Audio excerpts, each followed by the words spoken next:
Halo, selamat sore semua food trainer yang ada di seluruh Indonesia. Ketemu lagi dengan saya Sarita Suteja di Foodies on Sharing, program ngobrol-ngobrol santai yang menghadirkan narasumber-narasumber menarik di bidangnya masing-masing dan didedikasikan untuk kemajuan food trainer di seluruh Indonesia. Foodies, the first F&B edutech in Indonesia. Belajar bisnis kuliner ya di Foodies. Nah, menunggu ini teman-teman yang udah pada join, selamat datang. Boleh sapa-sapa dulu.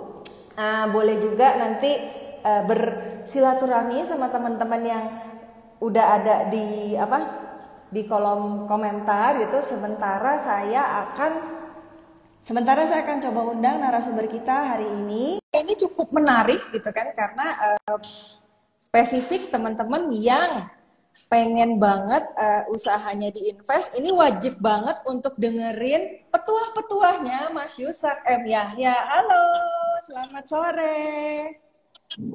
Halo, sore, Sar, apa kabar? Alhamdulillah baik, masih kuat kan puasanya? Insya Allah. Insya Allah. Gimana puasanya, Sar? Alhamdulillah masih kuat gitu. Nah, buat teman-teman juga semoga puasanya juga masih kuat ya, dan pastinya sore ini akan semangat banget untuk belajar, dan teman-teman boleh pada diambil juga catatannya sebelum saya mulai nanti sesinya. Oh ya, sebentar lagi abis ini buat aku nggak bosen-bosennya ngingetin ya. Jadi buat teman-teman yang pengen nanti nanya-nanya ke Mas Yusak itu pastinya boleh banget, tapi di kolom Q&A ya, gitu, yang ada di bawah yang ada tanda tanyanya itu. Jadi jangan di kolom komentar, karena bentar lagi komennya mau aku matiin. Oke, semoga Yusak juga, waduh, pokoknya seger banget nih sore hari ini. Wah, siap, kelihatan siap habis banget untuk asar. Alhamdulillah, pantas bersinar-sinar wajahnya. Oke, mulai aja kali ya, gitu. Jadi Oke, kita mulai dulu aja nih. Buat Mas Yusak ini kenalan dikit kali ya, karena kan berhubung hari ini itu temanya itu kan adalah 7 ciri-ciri bisnis Anda siap dilirik investor. Ini pastinya akan banyak banget tips-tips dari Mas Yusak ya. Nah, dan Mas Yusak ini kan seorang financial modeler. Nah, boleh nggak nih diceritain dikit dong financial modeler itu apa? Karena mungkin baik teman-teman juga belum banyak yang tahu ya. Itu apa tuh maksudnya tuh? Oke, apa sih financial modeler ya? Oke, teman-teman, terima kasih. Assalamualaikum warahmatullahi wabarakatuh. Selamat sore. Thank you Foodies, thank you Sarita udah ngundang di sedekah ilmu bisnis ya. Jadi kita ini kolaborasi antara Foodies, Business ID dan ilmu keuangan untuk sama-sama sedekah ya, dan sedekah yang kali ini adalah sedekah ilmu bisnis. Jadi memang ini satu program yang menurut saya bagus di bulan Ramadan, apalagi artinya di bulan puasa ini kita tidak menurunkan produktivitas, kita terus belajar, terus ibadah, dan mudah-mudahan semuanya baik ya dan bermanfaat. Jadi itu bagus sekali program. Lalu saya Yusak, saya masih aktif sebagai CEO di sebuah perusahaan consumer goods, bergerak di bidang seasoning. Baru aja gue selesai meeting, dari pagi gue meeting Selasa Food, karena biasanya kalau perbumbuan itu kalau mau lebaran gini, wah rame gitu kan. Jadi hektik, sibuk, dan segala macam. Jadi banyak sekali meeting juga. Jadi saya CEO di Selasa Food, saya juga founder dari ilmu keuangan gitu ya, dan saya certified untuk internasional financial modeler and valuation analyst gitu ya. Apa sih itu financial modeler? Tadi saya ceritakan. Saya juga business advisor di beberapa perusahaan yang menurut saya memang perlu didampingi, perlu dibantu karena potensinya cukup baik gitu ya, dan mereka biasanya udah siap untuk ketemu dengan investor gitu ya. Dan saya juga mengajar business expert di Foodies, business expert di business.id gitu ya. Jadi memang saya lebih banyak berbagi ke teman-teman pengusaha itu dari sisi keuangan gitu ya, keuangan dan bisnis strategik biasanya gitu ya. Jadi kalau teman-teman belajar yang lainnya boleh sama yang lain gitu ya, kayak Mas Rex gitu ya, Stefani, Sarita dan segala macam di Foodies. Oke, apa itu financial modeler? Financial modeler atau financial modeling gitu ya. sebenarnya simple ya. Kalau teman-teman tahu tentang bisnis model, di financial juga ada namanya financial model. Jadi yang namanya keuangan itu bisa dimodel. Ya bisa kita modeling, kita bisa bikin bagaimana kita memodel sebuah keuangan. Outputnya kalau teman-teman pernah lihat kayak financial model itu pernah dengar, kalau teman-teman pernah dengar yang namanya financial projection, ada yang namanya financial forecast gitu ya, ada yang namanya feasibility study, ada yang namanya valuation, ada yang namanya itu misalkan apa tuh, apalagi ya, visibility, net present value. Jadi bagaimana menghitung nilai perusahaan, bagaimana memodel, memforecast sales, bagaimana memprediksi cost dan segala macam, semuanya itu masuk ke dalam satu rumah. Nah, rumahnya itu namanya financial modeling. Paham ya? Jadi financial modeling itu isinya financial projection plus lah kira-kira. Jadi kalau teman-teman belajar ada yang namanya proyeksi keuangan. Proyeksi keuangan itu isinya biasanya pro forma, laporan laba rugi, dan laporan neraca dan laporan arus kas. Jadi pro formanya ya, atau kira-kira proyeksinya. Nah, kalau di financial modeling biasanya lebih dalam. Jadi selain ada pro forma laba rugi, pro forma neraca, pro forma cash flow, ada juga nanti kita menghitung valuasinya, metode valuasinya dan segala macam. Dan biasanya financial modeling ini adalah satu dokumen, nanti namanya financial modelingnya, itu satu dokumen yang kita sertakan pada saat kita mau ketemu dengan investor atau partner. Gitu, Sar, kira-kira, Sar. Sar, sambil nyetet, kita ketemu panjang investor. Nggak dirangkum, pendek aja kok. Oke. Nah, jadi nih kalau boleh dirangkum secara singkat lah ya, intinya financial modeler itu sebenarnya semua hal tentang finansial yang di dalamnya ada financial projection, financial forecast, pro forma, laporan laba rugi, neraca, arus kas, dan juga sampai dengan menghitung valuasi dan metode valuasinya. Jadi financial model itu adalah satu dokumen yang disertakan saat kita ketemu dengan calon investor mungkin ya, atau investor. Ya, salah satunya fungsinya itu. Ya, salah satunya fungsinya memang kalau kita mau ketemu investor. Nah. Ya. Oke, nah kita masuk mulai ke dalemannya nih. Kan tadi udah ngomongin financial model itu apa gitu. Jadi macam-macam lah. Pokoknya intinya semua hal mengenai finance yang akan kita bawa untuk ketemu sama investor. Nah, ini ngomongin investor menarik ya gitu. Jadi kita pengen tahu juga nih buat teman-teman yang pengen, misalnya kan teman-teman juga pasti pengen ya, teman-teman foodpreneur selalu, gue pengen dong tambahan modal kah, atau gue pengen ekspansi, tentunya kan butuh pembiayaan. Nah, salah satunya itu pembiayaan macam-macam sebenarnya pembiayaan, tapi salah satu pembiayaan yang cukup diminati juga sama orang itu kan sebetulnya adalah mencari investor ya, gitu, mencari investor. Nah, untuk kalau misalnya ketemu investor, tentunya akan happy banget. Tapi pada saat ketemu investor, itu kan pastinya kita harus menyiapkan beberapa checklist ya, terutama dalam hal finansial. Nah, mungkin hari ini pengen dong dapetin trik lah ya, apa maksudnya checklist atau ciri-ciri bisnis yang sebetulnya siap banget pada saat, jadi pada saat ketemu investor itu suka gitu sama yang model begini nih. Nah, itu bisa nggak dikasih sedikit kisi-kisinya? Kira-kira apa aja sih sebenarnya yang modelnya bisnis, atau misalnya ciri-ciri dari sisi finance seperti apa sih yang harus disiapin sama teman-teman foodpreneur? Ya, oke. Good point, good pertanyaan yang bagus itu. Jadi gini,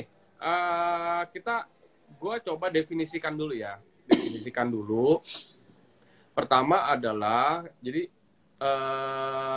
investor itu adalah seseorang atau lembaga atau perusahaan yang ingin, yang pertama adalah dia ingin mendapatkan satu return yang lebih baik.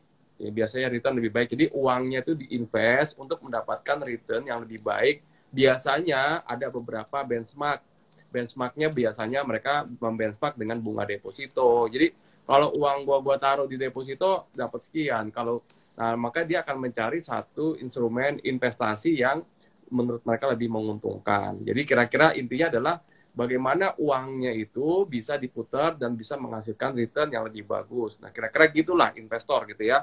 Nah, investor ini modelnya banyak, dia ada perorangan, ada juga ada juga lembaga, ada perusahaan gitu ya. Perusahaan juga ada banyak lagi, ada yang modelnya itu venture capital, ada yang private equity gitu ya. Lalu di dalam itu juga banyak lagi nih. Nah, investor tuh jenisnya, ada yang investor hobinya invest ke perusahaan digital startup IT, ada yang hobinya ke mana, ke bisnis kuliner, ada yang hobinya ke bisnis segala macam. Tuh investor tuh jenis-jenisnya tuh banyak tuh. Nah, biasanya tergantung dia. Jadi portofolio investasi mereka tuh, mereka lebih sukanya bermain di mana. Nah, itu kira-kira seperti itu ya. Nah, lalu jadi ada investor nih, walaupun misalkan returnnya bagus nih, dia returnnya bagus nih, kira-kira potensinya bagus, prospeknya bagus dan segala macam, tapi bisnisnya kuliner. Lalu si investor ini ngerasa, oh sorry, gue nggak main ke bisnis kuliner, gue lebih suka kemana? Gue lebih suka ke IT misalkan. Jadi walaupun itu bagus, belum tentu dia juga suka gitu kan, karena ya investor ini sama aja kayak kita lah, kita mau beli apa ya, kita mau beli sesuatu ya pasti kita mau cari yang menghasilkan yang lebih bagus dan yang kita suka juga. Dan mungkin dari sisi kompetensi dari investor itu juga beda-beda. Kadang-kadang dia punya expertise-nya tuh lebih banyak ke bisnis bisnis IT atau bisnis makanan atau bisnis fashion dan segala macam. Nah, itu kira-kira. Jadi investor tuh kira-kira seperti itu, teman-teman. Nah, selanjutnya apa sih yang dilihat sama investor kepada bisnis? Yang pertama, investor pertama kali ngelihat biasanya adalah industrinya. Industri dan kategorinya. Itu yang pertama kali si investor tuh akan lihat tuh. Kira-kira, jadi ini kita belum ngebahas tentang investor sukanya dengan bisnis yang resikonya seperti apa. Gitu ya, kita bicaranya panjang lagi nanti. Tapi yang pertama kali dia lihat adalah industrinya. Industrinya lagi tumbuh atau lagi slow gitu ya, stagnan atau lagi turun gitu ya. Kita bisa lihat kan sekarang banyak data-data dari yang ngerilis dari lembaga-lembaga survei tentang pertumbuhan industri. Kalau kita lihat sekarang mungkin industri pariwisata ya lagi ancur-ancuran gitu kan, lagi nggak bagus gitu kan, tapi mungkin dia punya future yang bagus gitu kan. Jadi kalau Anda mau beli hotel sekarang nih saatnya nih, hotel lagi murah-murah nih gitu ya, properti gitu ya, tapi Anda harus berani berspekulasi bahwa suatu saat nanti industri hotel akan naik lagi gitu kan, kalau Anda mau nih. Jadi tadi juga saya mau kasih tahu definisi investor. Investor juga dia hobinya gini, beli semurah-murahnya, jual semahal-mahalnya, kira-kira kayak gitu ya. Jadi dia lagi coba cari barang murah nih, barang kalau bisa yang semurah-murahnya sehingga menghasilkan return setinggi-tingginya. Jadi sekarang kayak gitu. Nah, yang returnnya tinggi biasanya resikonya tinggi. Jadi contohnya gini, ya kalau Anda mau beli yang murah, sekarang cari industri yang lagi babak belur karena pandemi, gitu ya. Karena pandemi lagi babak belur dan kita beli, gitu ya, dengan asumsi nanti industri pariwisata misalkan akan naik lagi, misalkan gitu. Atau ada investor yang hobinya cari bisnis industrinya lagi growing banget. Karena yang lagi growing apa sih? Kalau kita lihat ya, industri kesehatan ini lagi tumbuh banget, gitu loh. Jadi kalau teman-teman lihat tuh data-data grafik nilai dari harga sahamnya perusahaan-perusahaan bergerak di bidang kesehatan tuh semuanya kalau nggak salah lagi pada naik semua, gitu ya. Jadi itu lagi bagus, lagi seksi gitu ya. Nah, maka kalau yang kayak gitu biasanya kan perebutan tuh investor tuh, perebutan. Maka dia akan mencari size-nya biasanya. Dia akan mencari perusahaan yang bergerak di industri kesehatan yang size-nya masih ya kecil medium lah gitu kan. Jadi harganya nggak terlalu mahal. Nah, jadi pertama kali yang dilihat adalah pasti industrinya. Industrinya lagi kayak gimana gitu ya. Walaupun bukan berarti industri yang lagi jelek investor nggak tertarik. Belum tentu. Makanya investor ini macam-macam bentuknya. Kalau industrinya lagi jelek, jeleknya karena apa? Karena pandemi. Oke. Berarti kan ini cuma sementara gitu ya. Nah, sementara kan banyak perusahaan yang lagi babak belur nih. Sekarang nih, dia udah nggak siap, udah nggak kuat gitu. Nah, kalau industrinya lagi bagus, ya, nah terus perusahaannya lagi growing, ya tentunya ada juga investor yang tertarik. Kenapa? Karena resikonya kecil, resikonya lebih kecil ya dibanding industri yang lagi nggak bagus gitu. Nanti dampaknya kemana? Dampaknya adalah harganya akan lebih mahal gitu ya. harganya akan lebih mahal dan mungkin nanti return-nya nggak sebesar dari risikonya tadi. Jadi ini yang mesti kita lihat. Nah, terus apalagi tadi industri. Yang selanjutnya kita akan masuk ya. Yang masuk lagi adalah historical dari perusahaannya. Jadi kalau Anda punya perusahaan, Anda mau cari investor, investor akan melihat historicalnya, historinya. Dia akan lihat nih data laporan keuangannya, segala macam, dan biasanya nanti mereka itu, ingat, investor itu akan mencari titik celahnya untuk negosiasi ke Anda. Jadi kalau misalkan bisnis Anda masih sangat jelek dari sisi manajemennya, gitu ya, laporan keuangannya masih berantakan, wah itu biasanya dia jadiin sama kayak kita mau orang dealer mobil mau cari mobil yang mau dijual gitu loh. Dia lecet dikit aja udah nurunin harga berapa gitu. Jadi dicari tuh yang jelek-jeleknya. Nah makanya kita siapkan dulu tuh laporan keuangannya, kita lihat historicalnya, nanti tren dari salesnya seperti apa, profitability-nya bagaimana, berapa net margin yang dihasilkan, cash flow-nya itu, finansial itu akan dilihat, gitu ya. Finansial itu akan dilihat kondisinya. Lalu apalagi yang dilihat? Yang dilihat itu biasanya dari sisi prospek ya, prospek atau potensi dari bisnis itu akan kemana. Jadi historicalnya dilihat, yang kedua potensinya akan seperti apa. Ya, jadi dia akan hitung juga tuh potensi akan seperti apa. Lalu apalagi yang dilihat? SDM. Wah, SDM ini paling banyak juga nih dilihat nih. Mau investor ini mau invest ke perusahaan kecil, startup, menengah, besar, itu SDM itu akan dilihat.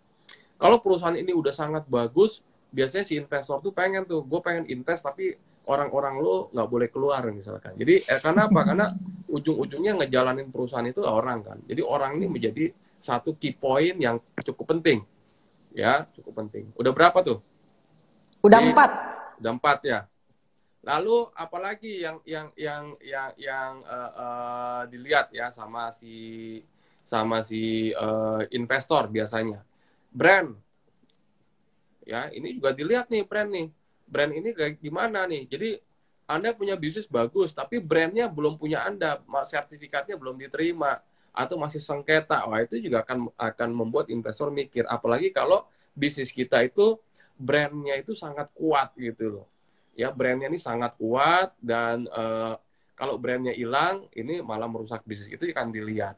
Lalu brand ini bisa dipasarkan secara global atau enggak? Gitu loh. Ini juga berpengaruh. Makanya kalau Anda mau bikin brand, sebisa mungkin brand ini pantas ya, kira-kira pantas kalau misalkan ada di Korea, ada di Amerika, segala macam. Jadi kalau brandnya itu kira-kira cuma mengcover lokal, itu beda dengan brand yang bisa worldwide misalkan, atau lebih global. Lalu brand ini seberapa kuat Anda mengeksekusinya, aktivasinya, awareness-nya, segala macam itu juga akan dilihat gitu ya. Nah, tadi udah berapa tuh? Udah 5. Ya, terakhir brand dan intangible ya. Brand dan intangible yang lain-lain juga dilihat. Nah, lalu yang selanjutnya apalagi yang dilihat? Operation juga dilihat sih, ya. Operasional juga tentunya diperhatikan sama perusahaan ya, business condition lah. Kondisi dari bisnis itu seperti apa gitu ya. Seperti apa. Terus juga mungkin yang terakhir itu ya sebenarnya banyak ya, kalau dibilang 7 sebenarnya bisa lebih dari 7 sih. Lebih, tapi ya udahlah hari ini kita 7 aja dulu ya. Jadi boleh. Kalau kita diskusinya mau dibikin 7 atau mau dibikin 10 juga bisa. Itu sangat tergantung. Nah, satu lagi mungkin yang gue pilih itu dari sisi apa ya? Dari sisi tadi resiko ya, resiko udah nyangkut ke situ ya, brand value, financial performance, business condition, prospek, human capital, sama satu lagi mungkin yang gue pilih lebih ke kompetisi, ya kompetisinya bagaimana? Ya, kompetisi dari dia bagaimana, lebih ke market share, barrier to entry gitu ya, keunggulan dia, competitive advantage atau kelebihan dari bisnis yang kita jalankan itu seperti apa. Apakah bisnis ini gampang banget disalip atau gampang banget ditiru gitu ya, dan segala macam. Jadi itu mungkin 7 ya. Sebenarnya bisa banyak ya. Kita bisa lihat nih ada yang namanya customer-nya kita lihat, lalu kita lihat nanti dari sisi purchase transaction-nya gimana, quality of asset-nya gimana, cash flow-nya gimana, tapi itu 7 yang mungkin kita akan bahas. Gitu, Sam? Yuk. Nah, pengen nanya sih sebenarnya lebih dalam lagi kali ya. Jadi kayak tadi kan misalnya kayak yang dilihat yang pertama ada industri dan kategori misalnya. Nah, itu kan tadi ceritanya dari industrinya lagi grow, lagi low, stagnan atau turun. Nah, ini kita pengen ngomong mungkin dari sisi bisnis kuliner dulu aja kali ya. Jadi yang lain-lain karena kita kan lebih fokusnya di kuliner ya. Nah, tapi misalnya ya gimana sih kita nyari bukan data tapi gini nyari pendekatannya mungkin ya, pendekatan. Jadi kalau ngomongin bisnis kuliner kan juga maksudnya kalau ngomongin dari kategori, ngomongin dari model bisnis itu juga banyak lagi kan sebenarnya. Tapi ada nggak sih pendekatan yang lebih simple lah untuk menembak apa untuk ngebaca lah kira-kira ini tuh lagi grow atau enggak tuh seperti apa gitu. Apakah mungkin dari data BPS kah atau misalnya dari data nge-scrolling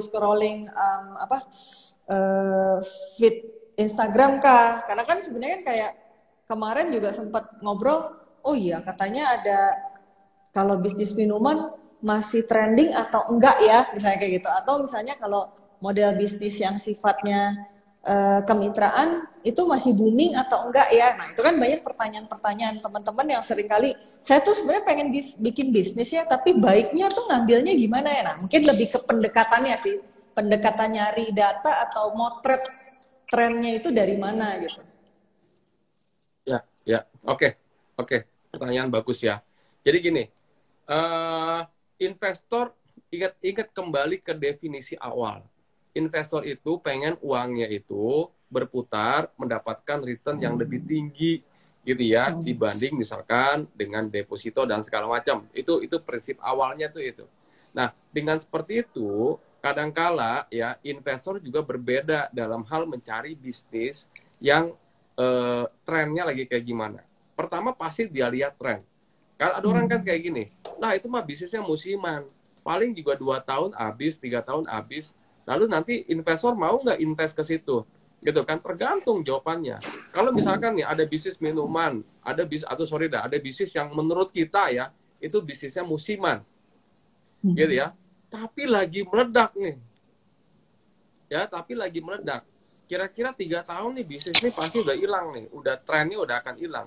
Tapi dalam 3 tahun itu kalau bisa dimaksimalkan, gitu ya, maka akan menghasilkan return yang lebih bagus gitu loh. Ya return yang lebih bagus. Lalu nanti dia putuskan, let's say di tahun keempat bisnis ini udah hilang, udah nggak ada lagi gitu kan. Tapi apakah udah returnnya udah cukup belum buat dia gitu? Kalau menurut dia returnnya udah cukup gitu kan, fine, investor berani mau investasi gitu. Tapi ada juga investor yang lebih suka dengan sustainable business, bisnis yang lebih sustainable. Artinya dari sisi industrinya, ya industrinya ini udah cukup kuat lah. Contohnya apa? Rumah makan Padang mungkin lebih sustainable gitu ya. Atau misalkan nih ayam goreng, ayam goreng atau apa gitu ya. Tapi tetap ada uniqueness-nya gitu ya. Tetap ada uniqueness-nya. Itu mungkin lebih sustainable. Nah, dibanding yang sifatnya itu mungkin lifestyle atau lebih tongkrongan atau lebih segala macam ya. Khawatir nanti itu akan berpindah-pindah terus konsepnya. Jadi tapi bukan berarti investor tuh nggak suka dengan yang seperti itu. Tergantung. Kalau ada investor yang short term ya dia nggak apa-apa. 3 tahun juga nggak apa-apa. Yang penting 3 tahun duit gue udah untung berkali-kali lipat. Misalkan gue taruh duit 1 miliar tahun ini, 3 tahun ke depan jadi duit 10 miliar. Abis itu tahun keempat bisnisnya tutup, ya nggak apa-apa, udah untung. Gitu. Iya. Jadi sebenarnya gitu, iya. Jadi sebenarnya memotretnya itu ya balik lagi ke tipe investor mana yang mau kita target mungkin ya. Jadi kalau tipe investornya pengennya yang hobinya bisnis kuliner, kemudian yang mungkin senangnya yang investasinya short term, it's fine ya sebenarnya kalau kita nggak harus bikin forecasting atau bikin hitungan market itu yang yang panjang banget gitu. Jadi saya kalau cuma 3 tahun juga ya fine-fine aja sebenarnya ya. Iya. Ya, jadi yang penting yang penting kita bisa bikin financial modelingnya. Ya, kita bisa bikin financial modelingnya, lalu nanti kita bisa kasih tahu berapa sih requirement dari capital yang kita butuhkan. Jadi modal yang kita butuhkan itu berapa, lalu bentuknya apa, apakah loan, apakah equity, ataukah saham, kita sharing saham, lalu selanjutnya lagi berapa share yang akan kita kasih ke investor, gitu ya, berapa sih share-nya yang kita akan kasih ke investor. Nah, lalu kita bikin simulasi. Kita simulasi nih dengan seperti ini. Nanti misalkan nih nilai perusahaannya sekian, di tahun ketiga nilai perusahaannya jadi sekian. Atau nanti investor kan gini, investor tuh ada yang suka sama dividen, ada investor yang sukanya sama capital gain. Ya, jadi macam-macam nih. Jadi kalau investor yang sukanya sama dividen, maka kita mesti ngasih ke dia bahwa ini loh kita akan sharing dividen setiap tahun sekian misalkan. Nah, dengan pembagian dividen ini maka terjadilah yang namanya payback period, ya, atau pengembalian modalnya itu sekitar 3 tahun misalkan, gitu kan. Tapi setelah 3 tahun lu udah untung tuh sebenarnya. Nah, jadi intinya adalah as long as kita bisa buktikan dengan financial modeling itu, maka investor akan melihat. Ya, jadi bukan kita nyari tipe investornya yang kayak gimana, enggak juga. Yang penting kita bisa buktikan bahwa dengan dia invest ke kita, ini hitung-hitungannya uang lu akan lebih bagus gitu. Oke, berarti itu tadi ya, gue coba ulangin ya. Jadi biar teman-teman juga yang tadi sambil nyatet mungkin bisa nge-review ulang. Jadi yang paling penting adalah harus membuat financial modeling, yaitu yang artinya kita harus bisa menghitung. Jadi modal yang dibutuhkan nilainya berapa, kemudian dari modal yang dibutuhkan nilainya berapa itu harus bisa dipastikan gitu. Bentuknya itu apa? Apakah penyertaan modal ataukah pinjaman? Gitu ya pinjaman. Tadi ya. Nah, kemudian proposal kita juga harus tahu berapa share yang akan kita kasih ke investor gitu, karena ada beberapa investor yang tipenya sukanya sama dividen, ada yang sukanya sama capital gain gitu. Jadi ada yang suka dua-duanya. Ada yang suka dua-duanya. Gitu, ada yang suka dua-duanya. Nah, jadi sejauh kita bisa buktikan nih dengan financial modelingnya. Jadi dan harus harus dibuat juga simulasinya agar kebayang dari si investor tersebut dia cocok atau enggak gitu, apakah sukanya dividen, apakah sukanya capital gain, apakah misalnya dalam 3 tahun payback periodnya udah beres, jadi artinya modal kayak semacam modalnya udah beres dibalikin, nah sisanya tinggal dapat seseran untung aja Nah oke. Terus balik lagi nih, tadi kan ada juga cerita tentang historical dari perusahaannya. Nah, ini kan juga yang teman-teman kadang-kadang juga suka miss ya gitu. Maksudnya ngomongin historical itu artinya kita harus punya data laporan keuangan. Nah, ngeri-ngeri sedapnya itu adalah kadang-kadang kalau teman-teman yang mulainya mungkin dari UKM, itu kadang-kadang kan mereka nggak aware ya bahwa gue yang penting jalan dulu, yang penting jualan dulu. Nah, mungkin bisa nggak sedikit diingatkan atau mungkin dikasih beberapa poin-poin yang gimana sih caranya mensolusikan agar data laporan keuangan itu bisa ditarik, bisa dipanggil lagi gitu, walaupun saya usahanya udah berlangsung 6 bulan sampai 1 tahun. Jadi ketika diminta itu ada gitu kan. Apakah mungkin misalnya dengan menggunakan mungkin POSK atau gimana, ada nggak ide lain? Ya pastilah. Jadi gini. Saya salah satu yang concern, apapun bisnis Anda, apapun bisnis kita, pada saat bisnis itu dijalankan harus udah mulai ada pembukuan, pencatatan. Pembukuan.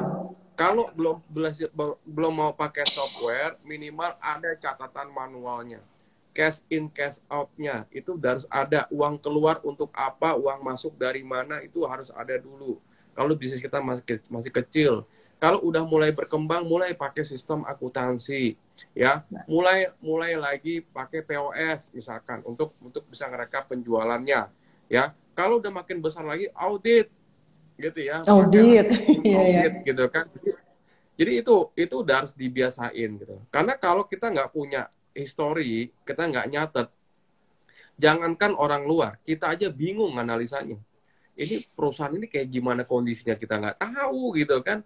Jadi kita aja nggak tahu untung apa rugi gimana orang lain kan gitu kan. Jadi kita harus punya pembukuan. Itu Sal. Ya itu jadi harus punya laporan keuangannya segala macam dan biasain dari sekarang. Untungnya banyak kok kita disiplin di administrasi itu.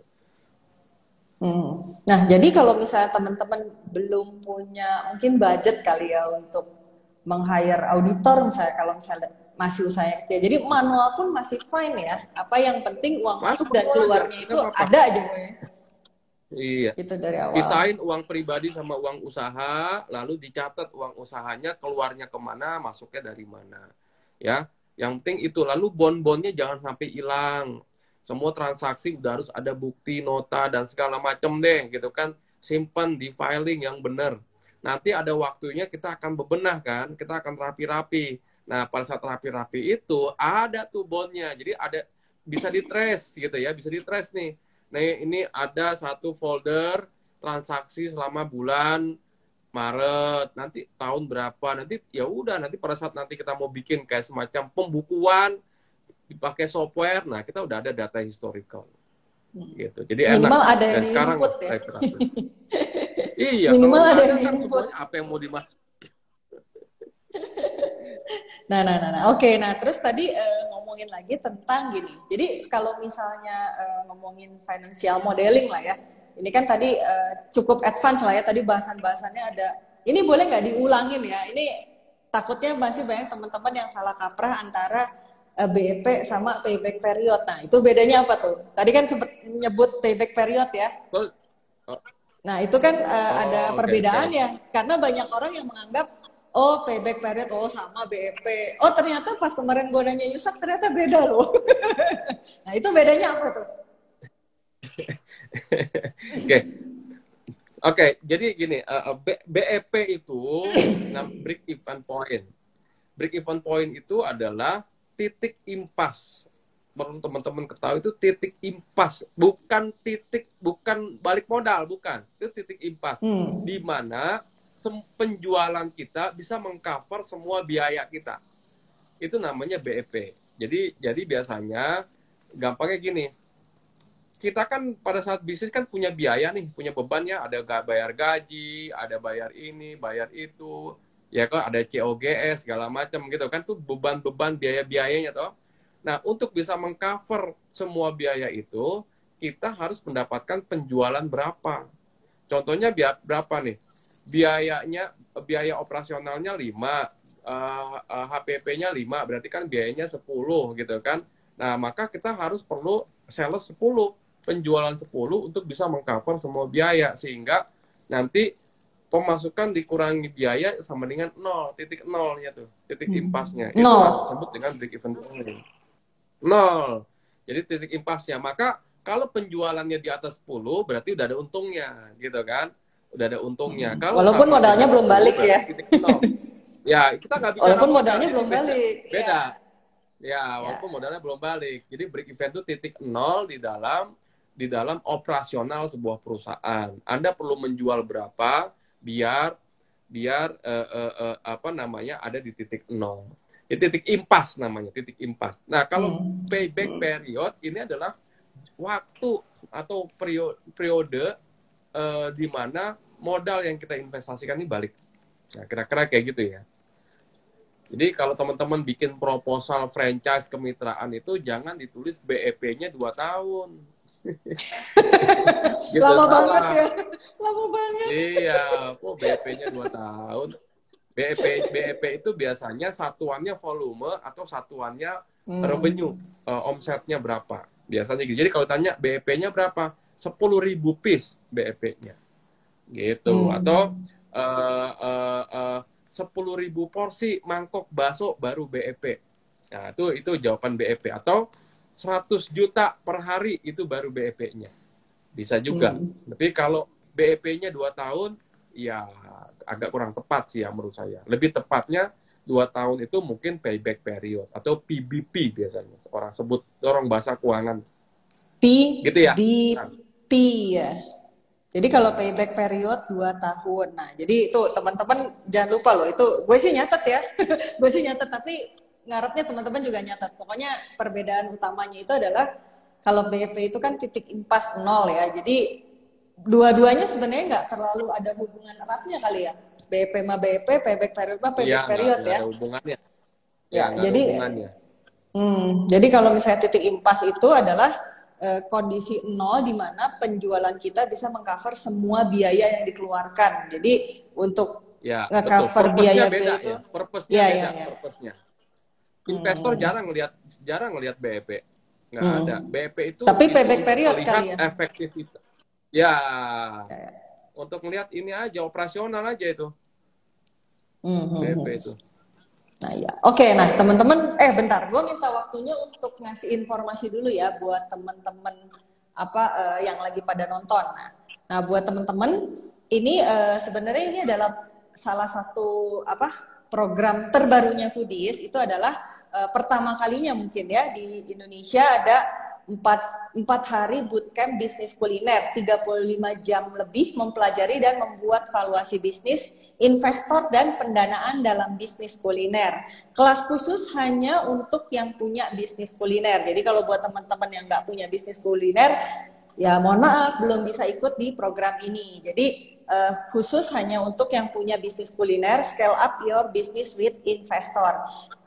Di dalamnya ada apa aja? Di dalamnya itu akan diajarkan dan dibimbing langsung untuk pembuatan valuasi bisnis Anda oleh para mentor. Nah, mentor-mentornya siapa aja? Ada Bapak Budi Isman, ada Danis Kuntoadi, ada Gito Wahyudi, ada Mas Yusak juga, Yusak M. Yahya, ada Ahmad Saiful, dan ada Kukuh B. Santoso. Nah, jadi teman-teman jangan lupa ini hanya terbatas untuk 28 peserta saja. Jadi harus cepetan gitu kan, bisa juga daftar ke bit.ly/bootcamp Foodies strip S. Nanti aku akan minta teman-teman untuk ngepost, nanti akan aku pin ya, nanti ditungguin aja.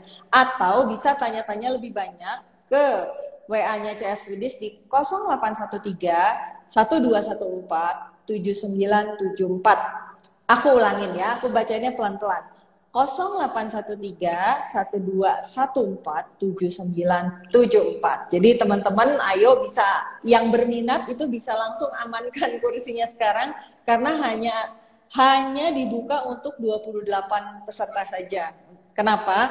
Biar lebih fokus belajarnya sama bikin valuasi bisnisnya, karena outputnya itu sampai dengan bisa bikin valuasi bisnisnya mendetail.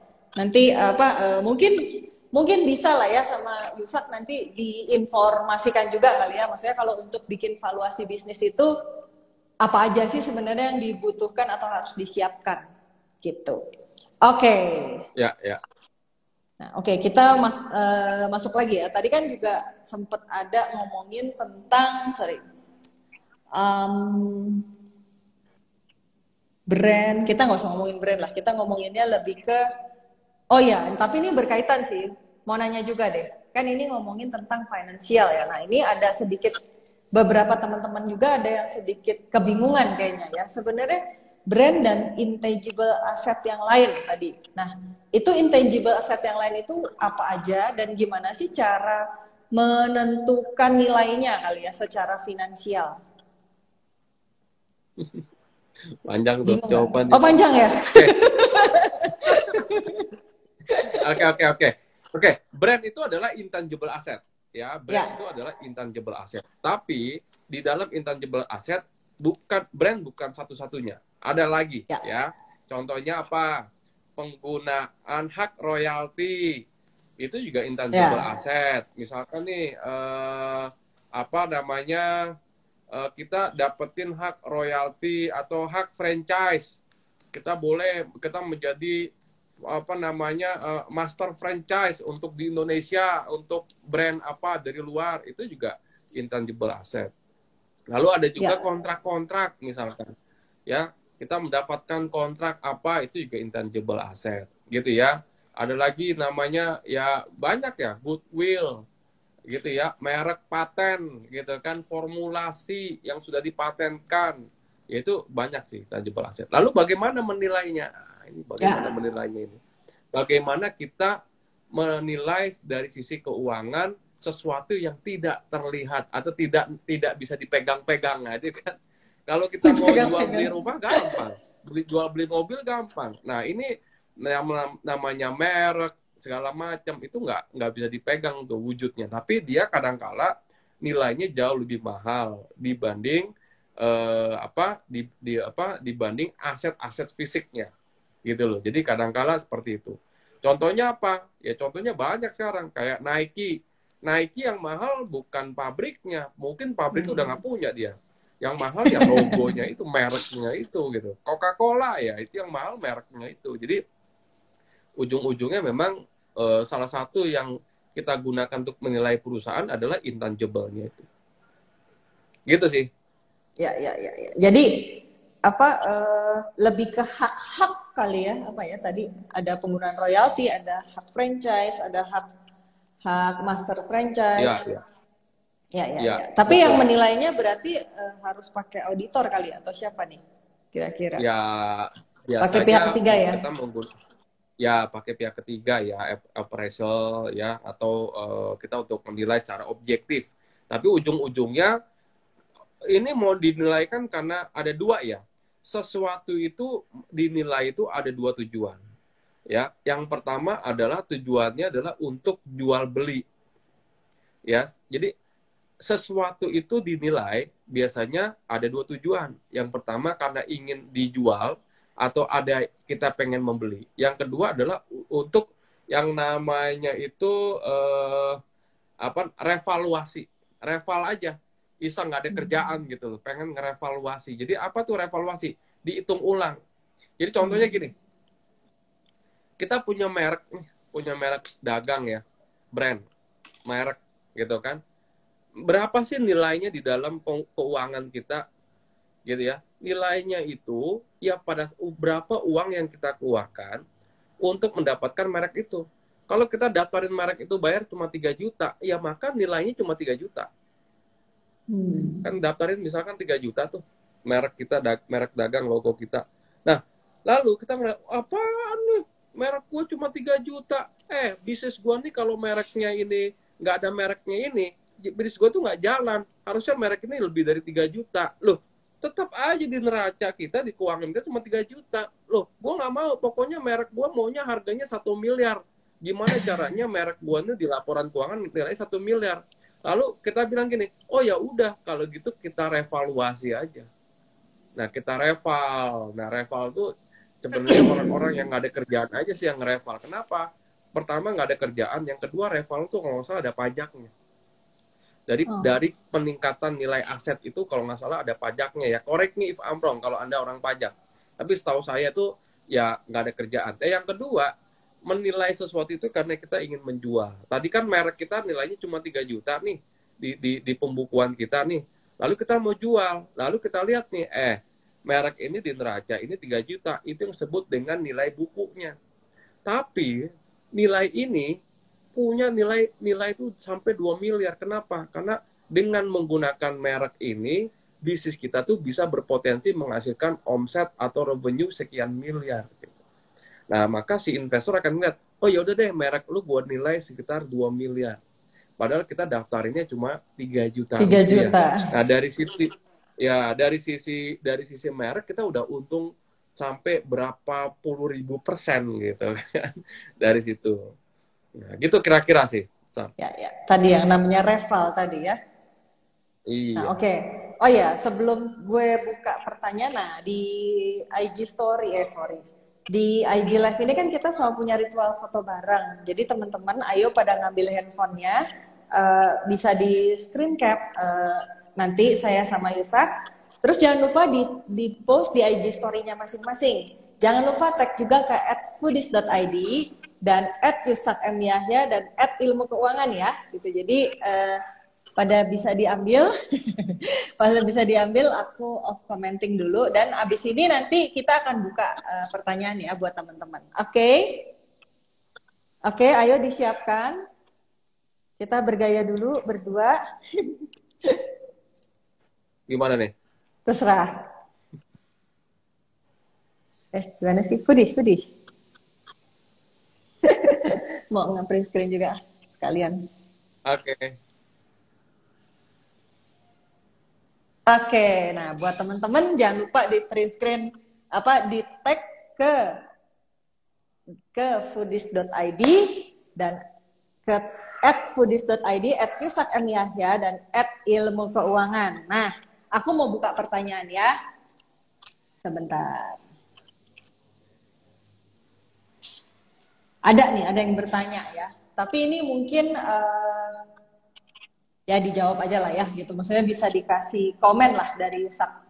Apakah bisa bisnis baru dan pemula menggunakan investor atau lebih baik menggunakan tabungan sendiri dulu? Dia nanyanya basic banget sih. Tapi mungkin bisa dikasih pertimbangannya lah ya. Maksudnya akan lebih bagus pakai uang sendiri dulu karena investornya apa, dan mungkin karena investor akan melihat dari sisi mana, dan mungkin kalau misalnya pengen langsung pakai pendanaan dari investor, baiknya dibuat seperti apa? Oke, kalau Anda bisnisnya masih baru, saran saya sih kalau ada duit tabungan sendiri, pakai duit sendiri dulu, gitu ya. Pakai duit sendiri. Karena disayang-sayang aja lah. Karena bisnisnya kan masih baru gitu ya. Jadi yang kenapa? Karena kalau kita kerjain sendiri, kita masih bebas dari sisi kreativitas, kita nggak perlu segala macam gitu kan. Kalau bisnisnya udah ada investor, ya kita harus semua keputusan itu ya harus kita kita minta persetujuan lagi dan segala macam. Gitu. Jadi saran saya pakai dulu sendiri. Tapi bukan berarti bisnis yang baru itu nggak bisa dapat investor. Banyak bisnis yang cuma modalnya kertas, presentasi, bikin bisnis plan, investor mau gitu loh. Nah, jadi bisa juga gitu kan. Sebenarnya bisa juga. Tapi kalau saya sarankan, kalau Anda punya duit untuk memulai, gitu ya, pakai duit sendiri.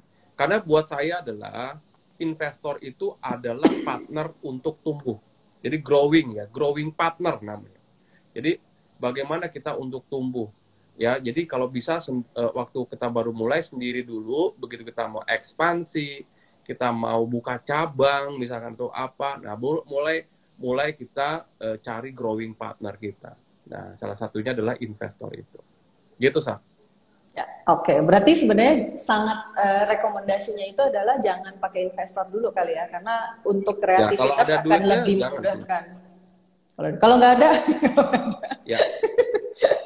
Nah, kalau nggak ada tabungannya gimana nih? Ya, adalah. Kalau nggak ada tabungannya, urutannya mungkin ya, urutannya ya. Tapi ini nggak selalu tepat begini. Urutannya adalah kalau pada saat Anda memulai bisnis, urutan yang pertama adalah dari sisi pendanaan, pakai duit sendiri. Kalau nggak ada duit di tabungan, jual aset pribadi dulu. Gitu ya. Jual aset pribadi dulu sampai kalau kita yakin sama bisnis kita, ya harusnya Anda berani berkorban dong, gitu kan. Jangan kita bisnis kita nggak yakin sama idenya, lalu kita ngajak temen yang punya duit, jadi kita sama yang ngejerumusin orang tuh kalau kayak gitu.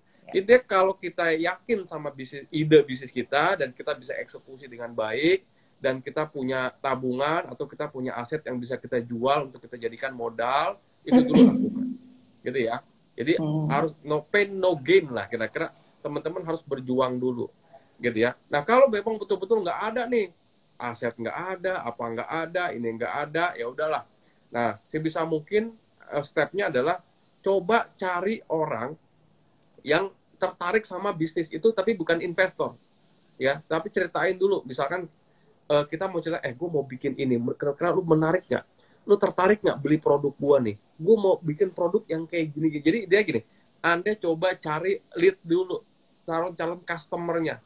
Anda coba validasi dulu idenya. Ya, validasi dulu idenya, benar nggak ide ini menarik. Setelah kalau idenya menarik gitu ya, baru itu data dari survei itu, dari validasi itu yang teman-teman yang kita bawa ke calon investor. Bilang ke investor bahwa saya sudah melakukan proses validasi ide ini dan banyak dari mereka yang sudah tertarik dan menunggu produk ini akan di launching. Jadi jangan investor lu dikasih kertas yang nggak jelas gitu loh. Nah dari situ baru, nah gue mau segera launching nih, tapi gue nggak punya modal nih. Ini konsumen ini udah pada, calon konsumen udah pada nungguin. Nah kira-kira kayak gitulah bahasanya ya. Nah baru nanti investor tuh akan tertarik. Nah kalau nggak, terakhir minjam atau loan ya, loan itu prioritas terakhir lah kalau bisnis kita belum jelas. Kalau bisa hindari dulu proses pinjam, apalagi yang berbunga-bunga gitu kan. Wah ini bisa babak belur, bisnisnya belum tentu jalan, utang harus dibayar. Nah ini kan bahaya gitu. Gitu ya. Ya. Oke. Jadi kalau misalnya belum ada uang pun harus tetap punya data kali ya. Jadi minimal bikin survei. Ya, minimal gitu. Itu. Ya. Oh ya, itu satu lagi ya pertanyaan itu tadi ada yang bertanya tapi cukup menarik tuh kayaknya di itu ya. Ada nggak? Sorry. Ini jadi nanyanya pada di ini sih. Jadi pada di komen. Bentar, coba gue lihat dulu ya. Nih, gue nanya ini aja nih dari Yana Suryana. Ada tips nggak analisa keuangan untuk perusahaan yang sudah ada beberapa cabang? Apa jenis-jenis analisa yang harus dilakukan? Pertanyaan terakhir ya, sebelum kita tutup. Silakan. Analisa keuangan, ya banyak ya. Kalau Anda udah punya cabang banyak. Pertama, analisa profitability. Profitability ada analisa juga nih. Pertama, profitability baik per cabangnya bagaimana gitu kan. Lalu analisa yang namanya profit contribution, banyak banget tuh. Biasanya nantilah, tadi Stefani udah kontak gua, kita mau bikin kelas keuangan ya, tentang untuk bisnis kuliner. Mungkin kita bisa belajar nanti di sana ya teman-teman ya, bisa belajar di sana tentang bagaimana sih analisa laporan kinerja perusahaan bisnis kuliner yang udah bercabang-cabang. Itu kita bisa lihat. Nanti saya bongkar tuh. Jadi analisa per channel distribusi, analisa per SKU, analisa profitability, analisa arus kas, segala macam. Banyak sih. Oke, nanti informasi lebih lanjutnya jangan lupa pantengin terus aja IG-nya Foodies, pasti ada nanti infonya di sana. Betul. Oke, paling segitu dulu. Oh ya, sebelum banget mendekati akhir ya, boleh nggak minta closing statement dong dari Isak untuk teman-teman? Oke. Intinya gini, adalah bisnis ini cepat sekali ya perubahannya ya. Jadi salah satu cara kita untuk cepat bertumbuh itu adalah mungkin dengan mencari growing partner. Nah, growing partner ini salah satu contohnya adalah investor tadi. Nah, jadi sebisa mungkin persiapkan bisnis kita dari sekarang, catat pembukuannya semua transaksi gitu kan. Lalu kita sering-sering belajar ya di Foodies, banyak kelas-kelas yang gratis, yang berbayar, Anda ikutin, pantengin terus untuk kita bisa meningkatkan kapasitas kita dan kapasitas bisnis kita. Ya dengan kayak gitu ya investor akan lebih tertarik nantinya. Mungkin itu sih, Steph. Oke, nah jadi tadi Yusak juga udah sempat sebutkan ya, jadi jangan lupa kelas-kelas free-nya Foodies itu bisa diakses di channel Foodies YouTube channel itu. Jadi jangan lupa di subscribe aja ya teman-teman ya, dan aktifkan tombol loncengnya, notification-nya. Jadi setiap videonya muncul itu teman-teman nanti akan dinotif juga. Dan jangan lupa minta tolong di sharing juga ke semua grup yang teman-teman punya agar manfaatnya lebih besar. Dan juga buat pertanyaan-pertanyaan banyak nih, dari tadi kan ada yang banyak yang belum terjawab juga, teman-teman bisa join channel Telegram Foodies Media Community untuk konten edukasi bisnis kuliner terupdate setiap hari. Langsung joinnya ke t.me/foodies_id. Aku ulangin ya, t.me/foodies_id. Jadi bisa masuk langsung ke sana. Kita akan berikan konten-konten terupdate setiap hari. Nah, oke, dan tak lupa juga saya ngucapin terima kasih juga buat buat Yusak untuk sharing banyaknya hari ini. Dan ini betul-betul IG Live kita itu masih dalam rangkaian Sedekah Ilmu Roadshow ya, Sedekah Ilmu Bisnis Roadshow Ramadan series gitu. Jadi kita mensedekahkan ilmu di bulan Ramadan ini, dan Sedekah Ilmu Bisnis Roadshow Ramadan ini adalah kerjasama antara Foodies dengan ilmu keuangan, dan juga dengan bisnis.id. Jadi teman-teman harus pantengin terus. Ada juga IG Live yang lainnya, masih dalam rangkaian sedekah ilmu bisnis Ramadan Roadshow juga di IG-nya @ilmukeuangan dan @bisnis.id. Jadi pantenginnya 3 IG ya, di foodies.id, @ilmukeuangan, dan @bisnis.id. Jadi teman-teman jangan lupa, karena di sana juga nanti akan muncul IG Live yang lain yang tentunya juga kita mensedekahkan ilmu bisnis di bulan Ramadan ini. Oke. Ya. Segitu dulu dari saya. Terima kasih buat teman-teman yang udah pada nonton kita sore hari ini. Thank you juga buat Yusak yang udah banyak banget ngasih bocoran ilmu-ilmunya di sore hari ini gitu, dan juga semoga sharing-sharingnya Yusak ini bisa bermanfaat buat teman-teman semua, dan pastinya juga jadi berkah balik lagi ke Yusaknya ya. Oke, segitu dulu dari saya. Segitu dulu dari saya. Sampai ketemu di Foodies on Sharing selanjutnya, dan maju terus bisnis kuliner Indonesia. Bye. Bye. Assalamualaikum.